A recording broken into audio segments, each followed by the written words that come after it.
Hello and welcome to Balkans Debrief. My name is Ilva Tare. I'm a non-resident senior fellow at the Atlantic Council's Europe Center in Washington, D.C. On February 24th of this year, war returned to the European continent for the first time since 1990s. Today, like then, was an affront to the West's core values. For people to continue to believe in a secure and prosperous democratic future, the war and its consequences should be addressed quickly and efficiently by the European Union and the United States. We are joined today by Damon Wilson, the President and CEO of National Endowment for Democracy, one of the most committed transatlanticists in Washington, D.C., a champion of human rights, and a man who understands Europe and the Western Balkans like few others. Damon, I'm delighted to have you here today in Balkans Debrief. Ilva, it's such a pleasure to be with you and to be on your show and to come back to my alma mater at the Atlantic Council. So thank you for having me on at an important moment. Thank you, Damon. And as I said, as the start of the war in Ukraine, many of us thought that it could end up re-energizing the transatlantic relationship. And in many ways it has. But tensions remain on defense spending, on the level of support, on the end game with Russia. What do you think are the main points of tension going forward? Well, first of all, I think the reality of Mr. Putin's invasion of Ukraine is it has helped produce a degree of transatlantic solidarity that's actually quite unprecedented recently. And so we're a family of democracies. That means there should be differences of opinions. This is not an alliance of coercion. It's an alliance of choice. So democracies, it's natural to have debate. It's natural to have differences. It's natural to have that discussion. That's what it means to have sovereignty and be by choice part of an alliance, part of a family. But what unites the alliance is a set of shared values and a set of shared interest in response to Russia's invasion of Ukraine. And so we have seen remarkable unity in standing behind Ukrainians on the front line, supporting them with sanctions, with military weaponry, and backing them up with Ukrainians' goals, not substituting anyone else's for that. And so I'm pretty buoyed by a sense that this moment of real horror and tragedy in Europe's East is being met by a spirit of democratic unity, which is a prerequisite for any strategy of democratic renewal and for Ukraine's success. So there's some issues. We can talk about that because one of the areas where I think going on offense rather than just playing defense needs to be across the board. We see that in Europe's East, in Ukraine, the EU's decision for Ukraine, Moldova, even Georgia, the enlargement to Sweden and Finland. And yet there's a bit more that I think we could be doing on offense in the Western Balkans as part of our response to this war in Europe. Well, especially in the Western Balkans, critics have argued that the Western policy of humoring autocrats in the name of stability, creating stabilocracies, was a bad policy. What do you think, Damon? We learned any lessons from the experience of Putin? And by we, I mean the West. I'm really quite concerned that the Western Balkans is just stuck in a cycle of ambivalence. And this is where I think there needs to be higher and greater expectations of Balkan leaders, Balkan communities themselves, as well as of decision makers in Brussels. At a time of a Russian invasion of Ukraine in the East, we need to see bold movement to consolidate democratic interests and values in the Western Balkans to help push out Russian-aligned influence and to help anchor the Western Balkans in the story of a Europe whole and free. But that would take more decisive actions by the countries of the region to adopt European norms, to be serious about the reform agenda, to empower their civil societies and independent medias to be partners in this trajectory towards Europe, and a more decisive political will from Europe to extend that hand to understand that it's pretty clear that the Western Balkans' future is in Europe, and Europe has a responsibility to work closely and very intently with the countries of the region to ensure that there is no gray zone where bad actors can wreak havoc. That's one of the lessons we see from the East, uncertainty tempting the dictator, and I would hope and expect more from the region, from Brussels, to ensure that the Balkans will never be seen as a gray zone. Damon, what can be done to encourage countries like Serbia to fully join the Western sanctions efforts? I think this is a moment, a hinge moment for history in the region, where some of the impetus of Serbia to sort of have it all ways, if you will, is just not compatible with the situation we're in today. To see a regime in an unprovoked attack, slaughtering civilians, leveling cities in Ukraine, this is not the 21st century Europe. This is not the future of the European Union. This is not an acceptable situation. And if Serbia wants to be part of a Europe whole, free, at peace, it has decisions to make about where its values are, where its interests are, and where it belongs. I think most of the Serbian people understand that the future for their daughters and their sons is going to be, whether it's educated or workforce or being part of a European community, they're not really looking to the streets of Russian cities for their future. And I think this is a time for more decisive action to anchor Serbia's trajectory on the pathway to Europe. That would speak towards being more aligned, more decisive with European Union policy vis-a-vis Russia. I recognize that Serbia took some tough votes for its purposes at the United Nations, but I think there's more that can be done to align with European policy as a signal that Europe is Serbia's future. Could Ukraine's situation be a game changer for the EU enlargement in the region? It should be. Look at what's happened. Since Russia's invasion of Ukraine, Sweden and Finland understood the historic window of opportunity that was opening right now. And they've applied for NATO. They've been welcomed to the Madrid summit in extraordinarily rapid fashion. They will be welcomed into the Alliance of Free Nations. It's extraordinary. And that's the right way to consolidate democratic gains in Northeast Europe, to ensure there is no gray zone, to ensure there is democratic security in that region. Look at what's happened with the EU aspirations of Ukraine, Moldova, and even Georgia, although not as much as it wanted, for a European Union in the midst of this war to accept the European candidacy of Ukraine, Moldova, and the European perspective of Georgia. It's bold. It's a vote of encouragement. And what have we seen in the Western Balkans? We haven't seen much. And I think this is a missed historic opportunity, both on the part of the leaders in the region. If they had acted decisively, boldly, to demonstrate some of their credentials, to put the pressure on European politicians to understand our response to war in the East has to be to consolidate security in Northeast Europe, to extend the hand of support to Europe's East, but it should also be a strategy of consolidating Southeast Europe, the Western Balkans, in the European family. That pillar of the response to Putin's war in Ukraine is missing. It's not too late. Mm-hmm. And how that consolidation can be happen? Should, for instance, Bosnia have been given candidate status, or Kosovo should have been granted visa liberalization? Look, the real way to accelerate this is for leaders in the region to empower their people. There's extraordinary human capital. There's extraordinary next generation of entrepreneurs, of youth leaders that want to see their countries as part of Europe, that don't want to be trapped in political patronage networks or stuck on the outskirts of Europe. And so some sense of understanding that political leaders today, their role to partner with civil society, to empower their independent media, to tap the potential of their next generation, that their future is in their human capital and in their people, and to unleash that potential so that modern European democracies and economies can be developed in this region. This has got to be part of the equation. And I think that's been part of a sense of, is there really a clarity of direction, clarity of hope, the policies that back it up?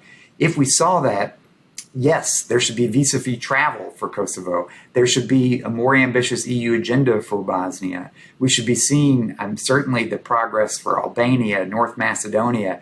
There's a sense of ambivalence and a bit of malaise that is not called for at this historic moment. This is a crisis unfolding for European security. And if there's ever been an urgent call to action, it's now. And I think that people in the region should demand that future. Look at the streets of Tbilisi right now. Georgia was presented not with a candidate status, but only the perspective. And the people of Georgia are turning out in droves to underscore their future is in Europe. Where are the people of the Western Balkans putting pressure on their own politicians, their own leaders, and EU leaders to act decisively in this moment? I think there's an opportunity there. And Damon, do you envision any chances, any potential NATO membership for Bosnia or Kosovo or Serbia? Look, I see the Western Balkans' future as part of a Europol and free period. There is no future for Bosnia alone, if you will. So I think absolutely over the long term, those countries that aspire to be part of the institutions of the transatlantic community, the European Union or NATO, they should be part of that community as they achieve the certain standards and benchmarks. And I think that's part of recognizing, for example, if you're in Bosnia today, it's really hard to understand a sense of future for Bosnia, a future of sovereignty for the country, without it being part of the European Union, without it being part even of NATO one day. And I think we welcome those aspirations because it will provide the strengthening of the democratic roots that will unleash the potential of its people. The same for Kosovo. We understand that as part of an overall set of progress in the region, progress with Belgrade, Kosovo's future is not to be an object of policy, but to be part of that community, to be part of the European Union and ultimately NATO as well. This is, I think, something that needs to be demand-driven, driven by the countries themselves, their own processes of reform, and their own aspirations towards those institutions. But we should be welcoming those young democracies that want to be part of of these institutions and part of the vision of a Europol and free.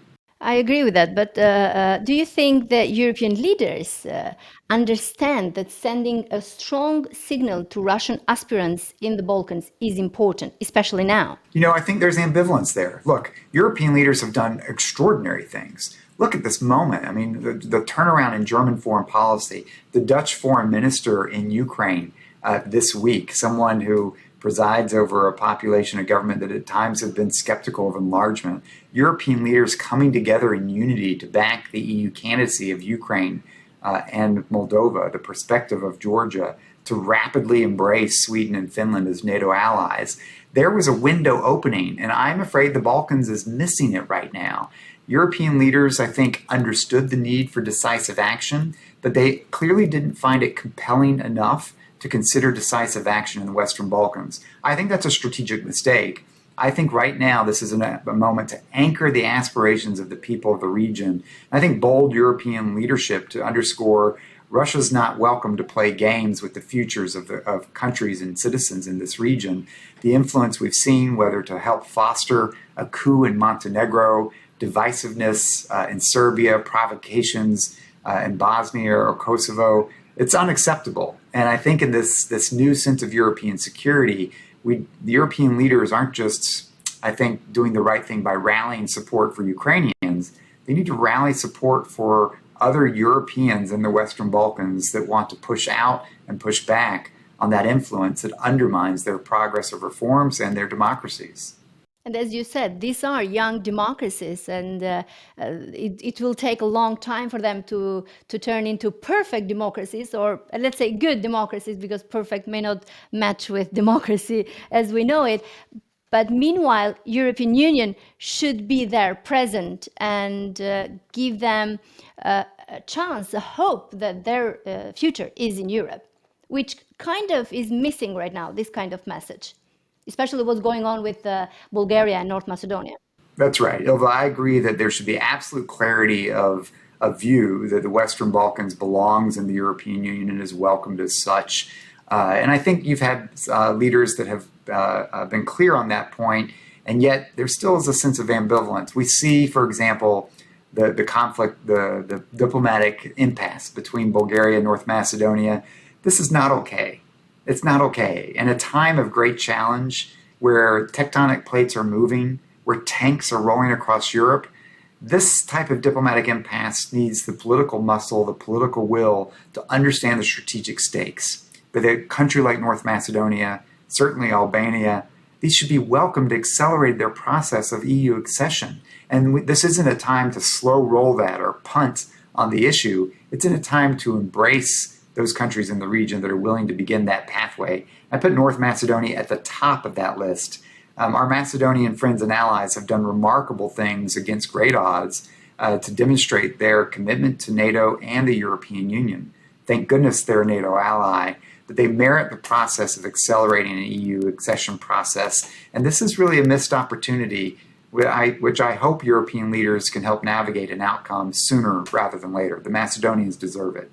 And what role do you think the United States can play in encouraging its EU partners to think more strategically about the region? I think that's you've captured it. I think part of the U.S. role is to continue to engage with European leaders, European governments about the strategic stakes in play right now. And how can the democratic West respond in a strategic way that supports and uplifts the voice of civil society, the voice of citizens, the voice of people in Europe to determine their own future. And that's not just something that applies to Ukrainians today. That very much needs to apply to the Western Balkans. And I think a dual approach of understanding a bold, extended hand to accelerate and welcome the countries of the Western Balkans into the structured EU accession process is one thing, and a doubling down of our commitment to supporting reforms and the voices in the region. I'm here as President and CEO of the National Endowment for Democracy. We have extraordinary partners across the Western Balkans. And even when I see sort of intransigence among political parties, political actors, I see creativity, ingenuity, a commitment to European values, to democratic values across the next generation, across these civil society leaders who understand the role that they should and can play. They give me hope and optimism, and I think the European Union, the United States, needs to give oxygen and energy to those voices in the region to help determine and shape their country's future. Is there a role for the United States to be more engaged in the region through defense, security, investments? I've long been an advocate of that, and that's partly why I'm a fan of the Atlantic Council's Balkans Forward program, because I do believe that the United States has a catalytic role to play in political support, pushing for a more strategic approach to integrating the region, certainly in a security perspective, whether it's building security partnerships to build the capacity of partners all across the region, including in Serbia, including in Bosnia, whether transforming over time its security presence in Kosovo from a sense of a temporary peacekeeping type deployment to Kosovo to understanding that this is an enduring American security commitment to the region, to deep investment in civil society, independent media, the reform process, and next generation of political leaders in the Western Balkans. I think the United States has an important role to play. One of the missing ingredients has been that economic sense of growth, and how can some of the economic tools that the United States have be connected to our values to invest in pro-growth entrepreneurial efforts in the region to help provide an alternative to financing from whether it be the Chinese or other outside resources, that there needs to be a connection that democracy can deliver, and it can deliver economic growth and opportunity, it can deliver jobs, so that the young of this region can stay at home and pursue successful careers and not have to have the perspective of simply immigrating to another EU nation. So I think this is where American investment, along with the European Union, can play a really important role. It's why I think some of these efforts to think about integrating the marketplace in the region are so important to attracting those types of investments. So you're saying this is the need, or you see that in the future, in the near future, the US may be more present through investment in the region? I think it depends a lot on the region itself. Does the region work together to get rid of barriers to investment? Do they help remove some of the ridiculous requirements that disrupt movement across the borders if you're trucking goods? Is it clear that governments in the region are helping to establish and respect economic rule of law, where a contract can be respected, where an entrepreneur or an international company can count on a judicial system to be able to deliver a fair accountability and justice? These things are within the control of the leaders of the region, of the people of the region. And so I think doing their part, that's the type of thing that's really critical to helping to attract foreign investment. But I do think the DFC, the U.S. Overseas Investment Arm, supported by Congress, does have an opportunity to look how to provide some backing for private sector investment in the region as well.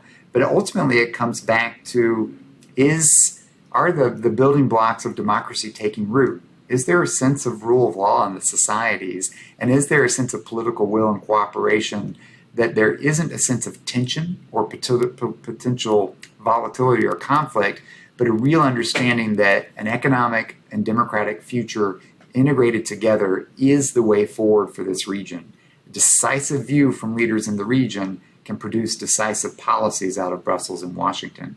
Damon, thank you very much for your optimism too, for the region and for its democratic and your future. Well, Ilva, I just will close with saying I recently came back from Montenegro, where I joined a youth summit that brought together activists across the region. And, you know, I've talked to some senators who are on a recent CODEL to Bosnia, among other places, and they felt dispirited after some of their political meetings. They felt like they didn't have partners to work with at the political level to advance some of these common objectives. And yet, just like I was at this youth summit, they were energized when they met with the next generation, when they met with youth activists, when they met with independent journalists, and they saw the human capital, they saw the commitment to a European future of the people of the region. That's what gives me optimism. And for leaders to be able to base the sovereignty of their country in their people, in the elections that really turn to the will of their people and delivering on their expectations, that's why I'm optimistic over the long term. Empowering those voices is part of what we do here at the endowment and part of what inspires me when I travel in the region as well. Thank you, Ilva. It's a real pleasure to be with you today. Thank you for talking to Balkans Debrief. You can join us by follow AC Europe in Twitter and join our conversation by using hashtag Balkans Debrief.